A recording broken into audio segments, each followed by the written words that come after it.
नमस्कार बंधुरा मधुमिता होम किचेनेर आरेकटी नतून पर्वे आपनादेर सबाइके स्वागत। आमेर सीजन शुरू हये गेछे और पाका आम दिए बाड़ीते खूब सहजेई किभाबे आम दई बानाबेन सेटाई आज आमी शेयर करब। टक दई और मिष्टि दইয়ের रेसिपि आमार चैनेले आगे आपलोड करेछि। दोकानेर मतो पारफेक्ट आम दई किभाबे बानाबेन आज सेटाई बानिये देखाबो। रेसिपिटा शेष पर्यन्त देखते थाकुन। प्रथमेई दूधटाके फुटिये नेब। एर जोन्नो हाफ लिटार फुल फैट दूध एक बाटीते ढेले निलाम। एबार ग्यास अन करे ग्यासटा कमिये दूधटा फोटानोर जोन्नो बसिये दिलाम।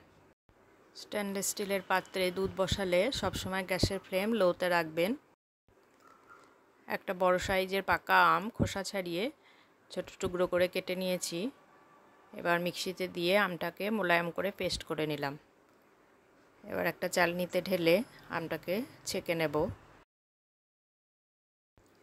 आम छेके निले भेतरे जे आँशगुलो थाके सेगुलो बेरिये जाबे। एते दইটা खूब सुंदर मोलायम हबे। आम दই बानानोर जोन्नो चेष्टा करबेन खूब भालो प्रजातिर मिष्टि एबं पाका आम नेওয়ার। अन्यदिके दूधटा फुटते शुरू करेছে। एबार एर मध्य चीनी देब। एखाने हाफ कप चीनी दिए दिलाम।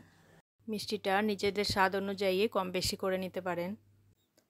बेश किछुक्षण फुटिए दूधटाके किछुटा कमिए नेब।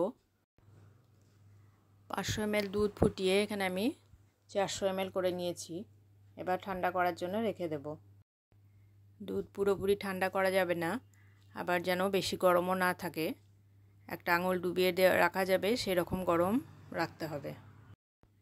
4 चामच टक दই एक सूती कापड़ेर ओपर रेखे एक्सट्रा जलटाके झरिए दইটাকে घन करे निয়েছিলাম। সেই দইটাই দই বীজ হিসেবে ব্যবহার করব। অল্প একটু উষ্ণ দুধ দইয়ের মধ্যে দিয়ে খুব ভালো করে মিশিয়ে নেব। এবার সম্পূর্ণ দইটা দুধের মধ্যে দিয়ে ভালো করে মিশিয়ে নেব। দই বীজ ব্যবহার করার সময় দই বীজটা যেন রুম টেম্পারেচারে থাকে সেটা খেয়াল রাখবেন। এবার যে আমের পেস্টটা বানিয়ে রেখেছিলাম তার মধ্যে দুধটা মিশিয়ে নেব। অল্প অল্প করে দুধ মিশিয়ে পুরো দুধটা আমের সাথে মিশিয়ে নেব।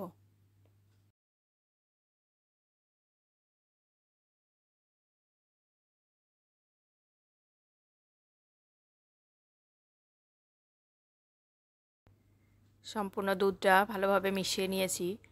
এবার যে পাত্রের মধ্যে দই বসাবো সেই পাত্রে ঢেলে নেব।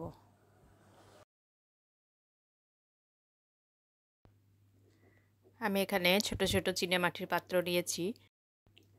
চীনামাটি, স্টেনলেস স্টিল, কাঁচ বা মাটি যে কোনো পাত্রেই দই বসাতে পারেন। যে কোনো পাত্রেই দই খুব ভালোভাবে বসে যাবে।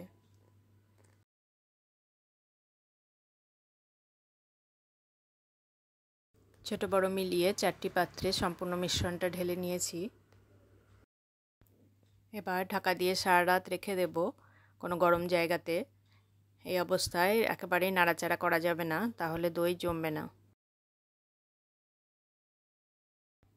ফিরে এলাম পরের দিন সকালে। দেখুন দই কত সুন্দরভাবে বসেছে।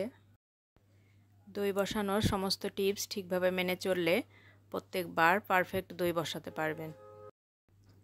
দই ঠিকমতো জমে গেলে 2 ঘন্টা মতো ফ্রিজে রেখে তারপর পরিবেশন করবেন। তাহলে দইটা খুব ভালোভাবে সেটও হয়ে যাবে আর ঠান্ডা ঠান্ডা খেতে দারুণ লাগে। দেখুন একটু কেটে দেখাচ্ছি কত সুন্দর দই জমেছে। আগে যারা এই দই বাড়িতে বানাননি একবার অবশ্যই ট্রাই করবেন।